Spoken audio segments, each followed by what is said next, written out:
Hi, it's me, Kat. I'm back. And my hair is being a little weird. This weather doesn't know what to do. So my hair doesn't know what to do. As you can see, I've got my Squad Goals t-shirt on. Yes, I love the Scooby-Doo. Who doesn't, right? If you don't like Scooby-Doo, I don't know what to do with you. I'm sorry. This is what I have to say. No, but seriously, today I wanted to talk about something a little bit different because normally I'm talking about spirituality. This has a little bit to do with spirituality and a little bit to do with releasing old trauma, old feelings, negative thoughts that you've been holding on to for forever, right? I know that I have. I'm not alone in that. So if you hang on to an old traumatic memory and you have a lot of anger around it, you know, you can feel it in your body in certain spots. So I know for myself, I carry a lot in my neck and in my back. My back has been described as an overly tuned guitar, right? So I'm like, ooh. So if you were to go one more little bit in tuning that string, I go boing. You know, that string will pop because you're tuning your guitar. That's me.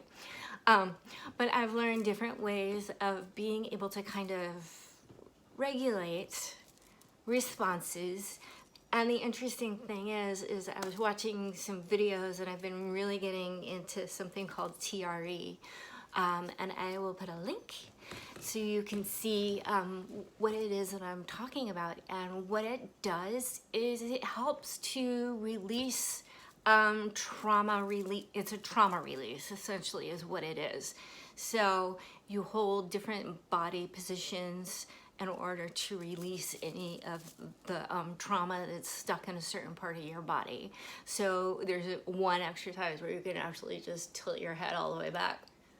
It's better to do it standing, but you can do it sitting down.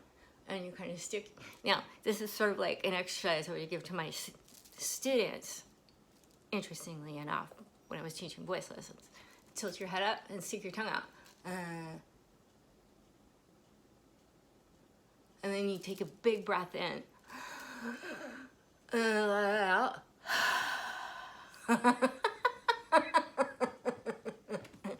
And quite often I will start laughing.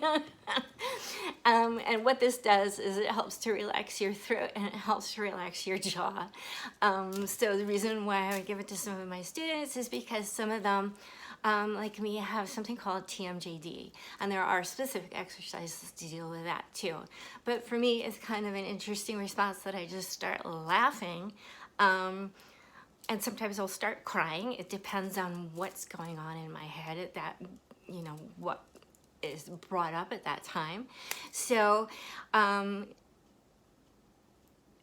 today, at least I'm not crying, okay? Because when I was young, my mom told me not to cry in public. When I was younger, I would be watching the Muppets or Laugh In or any of my favorite shows, and I would start laughing really, really hard. And my parents would just look at me like, you know, I'd feel their glare on me, and I'm like, what?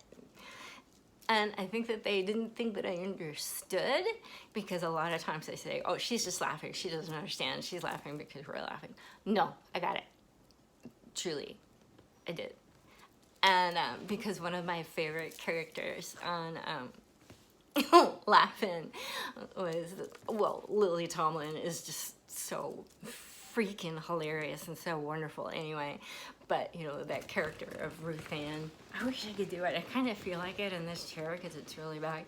And she goes, that's the truth. Right? So cute. I will put a link to Laugh in here so that you can see what I'm talking about. So funny. But laughter is actually one of the best, and you know, they always say it's the best medicine, but the reason for that is because it activates your body, it activates your chakras, and it gets your energy moving through your body. So does help to release trauma. You know, it's not like you're doing an exercise like this where you're sticking your head up like this and going like this. Nah. You know, you don't have to do that. Other exercises that I've given to my students have been like shrugging your shoulders up like this, and you're kind of like talking around a little bit down that high waist, and then you let your shoulders down, and you feel so much better afterwards, right? So if you're like me and you have a lot of that tension in your neck and it goes into your face and you can feel those headaches, first of all, you know, make sure go to your doctor and talk to your doctor about it. And if he's coming back that you're having some kind of like tension headaches, or you get those headaches that kind of wrap around here, some people call them candy cane headaches, that is going to indicate that you've had some kind of maybe you've had an accident or some trauma to your neck or your spine. And I know for me, I got thrown off horses repeatedly. I got in skiing accidents. You know, I was a bit of a tomboy when I was a little girl, so I was climbing trees and falling out of them. So yeah, I got myself into quite a few predicaments when I was younger. But the point is so I have some damage in my neck and the top of my spine. Most of the damage is actually in my lower spine. But with that being said, if you just start by even just putting your fingers in the very, you know, you feel that little knob. Well, I have a knob. Maybe that's not normal. I don't know. And kind of at right before your spine goes into your neck, in your back, I have a tiny bit of scoliosis in there, so I'll go in there, and I didn't even realize that I had it until they, you know, umpteen MRIs came back with scoliosis. So I will actually go in there and I will kind of work that out. But another really great way to kind of help this in here to release is to grab here and pull. And you can actually, if you get a little more of a stretch, if you sit on one hand. So you want to hold this for about 20 seconds or so. And then do the same thing on the other side. And you can feel all that tension releasing. And, you know, it's interesting because I've given this to quite a few of my students, and then they go back to seeing maybe a snippet where they were going sharp, and next thing I know, it's perfect, they nail it. I'm like, okay, yeah, see, that's all you need to do is make sure you get those exercises in to release some of that tension that's going on in your neck. If you would like, I can do a full, maybe not a full voice lesson, but I can kind of show you what I teach my students when I work with them. And because it would be fun to maybe do some lessons online. I'm used to working with people, but because of the day and age that we're in with COVID, they don't really want you like spitting on people. With the way that I work, it's not that I spit on my students. I really don't spit on my students.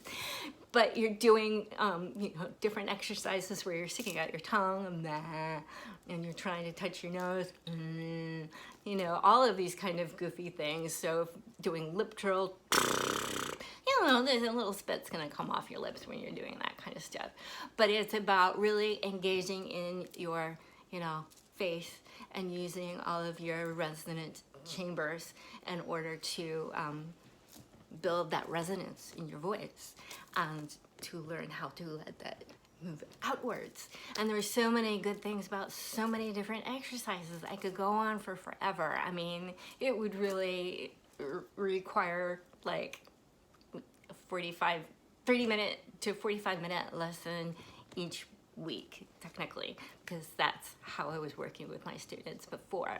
And in the past, I've also done like 30, 45, usually 45 minutes is really good, and every other week or once a month, depending on what the student's schedule is. So I'm gonna put that out there. So if you're interested with working with me, I would love to help, because I love teaching voice lessons, and I don't want to brag.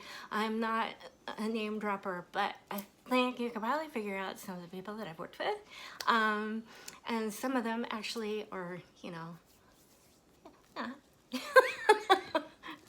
I'm not a name dropper, but I'm just gonna say some of them are doing really, really well. I am so proud of them. They know who they are. That's what's important. I don't need the world to know who they are. I can sit back and I can watch them whenever I want to and just be like, yay, I knew you. Or even the ones that studied piano lessons with me or even acting with me. So, I mean, I know what I'm doing. I may look goofy, but I actually know what I'm doing when it comes to teaching voice lessons and beginning piano lessons and acting. And I really love helping people. And I have been, you know, a major supporter and encouragement of a lot of my friends. And, you know, I think back on the kids that I knew when I was really little, and, you know, and then I think about what some of them are doing now, and it's like, you've got to be effing kidding me, right? And, you know, people have asked me if I'm jealous or whatever, and I'm like, no, I'm not jealous. This is just a weird phenomenon that keeps happening. I mean, what gives, right?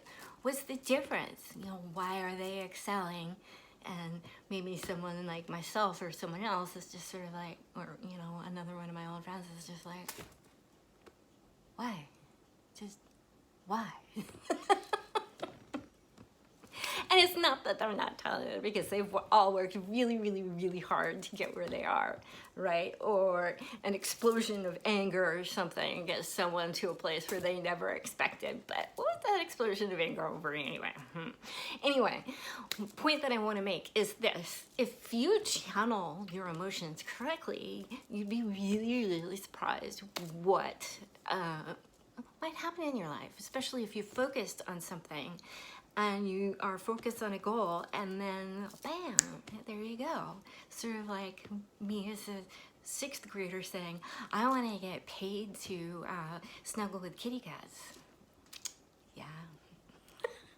So today, my pet sitting job is to go and play with some kittens and play with some dogs and feed some chickens. It's a good deal. It really is. So, just be mindful, and being mindful isn't always just being empathetic. I'm just gonna put that out there. Being mindful and being in your moment and being you. And if being you is being empathetic, that's even better. Okay?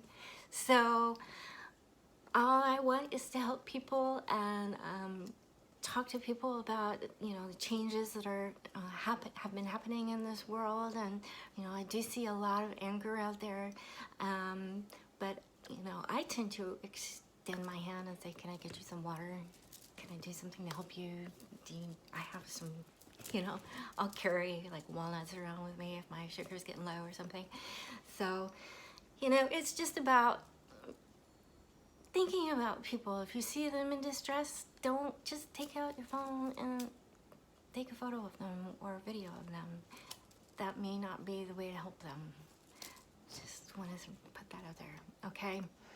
Thank you for watching. I hope some of this has some resonance for people and will maybe help some people who have gone through some trauma. And, you know, if you sit down and you start doing some of these facial exercises and the neck exercises. If you find that that helps you, look up TRE.